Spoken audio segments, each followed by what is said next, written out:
And here we have our favorite activist, Bruce Peak. Just yet again, another example of the Oregonian pursuing his private right-wing vendetta against any publicly funded agency in its race to the bottom of de-evolution of the American industrial sector.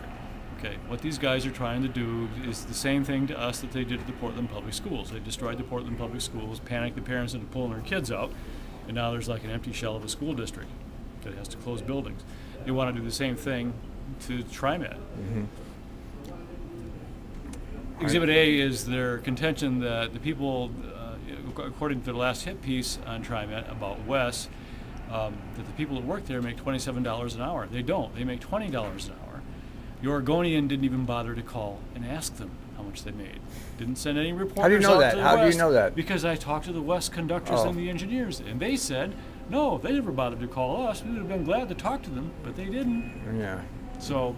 Yeah, well, the Oregonian is intent on breaking the unions, all of the unions. Well, all unions, but it also wants to do the race to the bottom thing of put everybody on a minimum wage so that whoever owns a business or a corporation can have cheap labor. help, whom they can easily exploit, intimidate, and fire at will.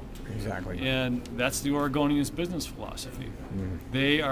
They imported their current editorial team from Brainstorm Northwest, which was Went or Jelf or whatever he's, that clown from Klamath Falls, who has been known to get his nose in the public trough from time to time as well. Yeah, yeah. Well, it's okay if you give corporate subsidies. They just don't want any citizens to have subsidies. Well, yeah. No citizens can get anything. They can only get Why should we have to increase his profit margin for his little window frame company?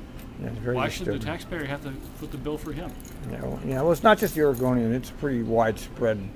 Well, but the problem is they don't. The newspaper of record for this town. Okay, they don't even fact check their stuff. Yeah. The last editorial hit piece they had about our benefits said that we get paid $2,200 a month in benefits. Right. Okay, the article, the big expose that they ran, said we got $1,900 a month. Right. The truth of the matter is that if you take everything we get, they're including everything we get: holiday pay. See, our 4 floaters, vacation, sick pay, everything.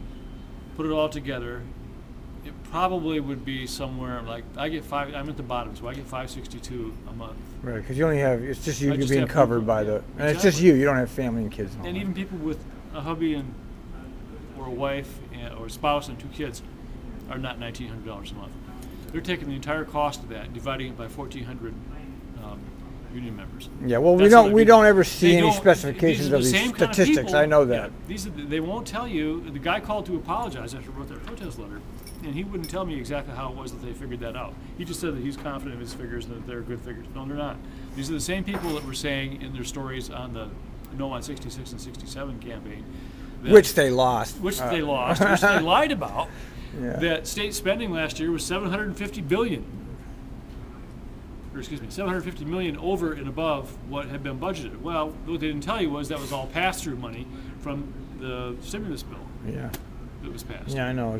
They just conveniently forgot that fact. Record high state spending. Unfortunately, there's so many stupid Americans that go for this. Americans aren't stupid.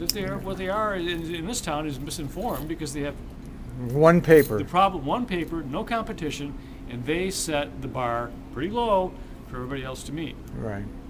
A good example of that is Kink FM. Kink FM is used to be this kind of quirky little FM. I couldn't believe it when I quirky little FM radio station, kind of a jazz type format, and all of a sudden they think that this is the worst thing since Attila the Hun. Yeah, I couldn't believe that I couldn't believe my eyes when I read that. The thing is, they talked to Mary Fetch about that before that piece ran. That's where they got stop right there for a minute. You know the new radio system they're buying? Trimet's going to be going into debt, $35 million for that new radios. What's your opinion on that one? Well, yeah, we need that's. You think they do need it? That's the way. What's vastly more important is that we do as workers for this company, that our union get involved in confronting these people. Now, we are living proof that what happens with working people when they get fairly comfortable is that they get complacent and then they start buying into all kinds of right-wing pandering propaganda. I mean, there's a reason why Republican wedge issues are the specialty of Republican wedge politics. There's a reason for that, because it's successful. It works for them. Yeah, I know. It's wrong, But it on works. a whole bunch right? of levels. I mean, it's factually wrong. It's wrong to do that because it divides everybody and keeps everybody warring and then fighting and bickering over crumbs. And meanwhile, the corporations slip in and steal you blind. You don't even know it. Yeah. Yeah, he's right. The people who really He's run right, this you town, know. The ones that live in Lake Oswego and control the Portland Yeah. Development Commission. Randy Letter thinking he has something to say about what goes on in this town. Ha ha.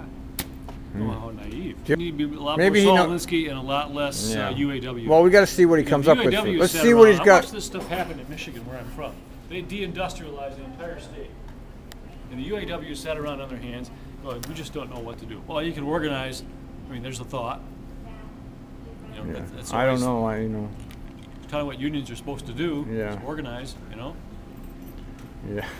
I don't know. Maybe he's got something. Maybe he's got it under complete control and we're not aware of it. I don't know. Well, nobody's controlled anything so far. I mean, they've had hit piece after hit piece after Well, hit then piece that's the in this media, swift though. boat- That's the in the media. swift boating campaign against us, and our union has not responded. We need Yeah, to I know. respond. Yeah. We need to have people out going up in front of Ron Tonkin and saying, or whoever's buying ads in airtime, saying, "Guess what, Mr. Businessman? We're going to They have the money to be running ads and stuff. They could be running ads for us. They could. They've got plenty of Yeah, but dough. we need to go into direct action and take away the funding source, because I think that the Oregonian is going to get wisdom very quickly once the ads drop out, because supposedly they're under great financial duress, Right. which I don't believe. You don't Not believe, the- you think it's a lie? Oh yeah, yeah. They got rid of over 100 reporters, Right. 100 staff people, Right. in circulation and so on. Okay, they cut their payroll drastically. They've got contract advertising with all the food stores, the food chains, and contract advertising with the car companies. Yeah. Their classifieds, which it required like a staff of 95 people to run 3 ads. You know, those guys are gone. The classifieds are like 3 pages. They never made any money in classifieds anyway. Right. It's not a moneymaker, or very little. Well, Craigslist is taking that over. So Yeah, interesting. All right. There you Well, go. thank you. Thank you, Bruce Peak.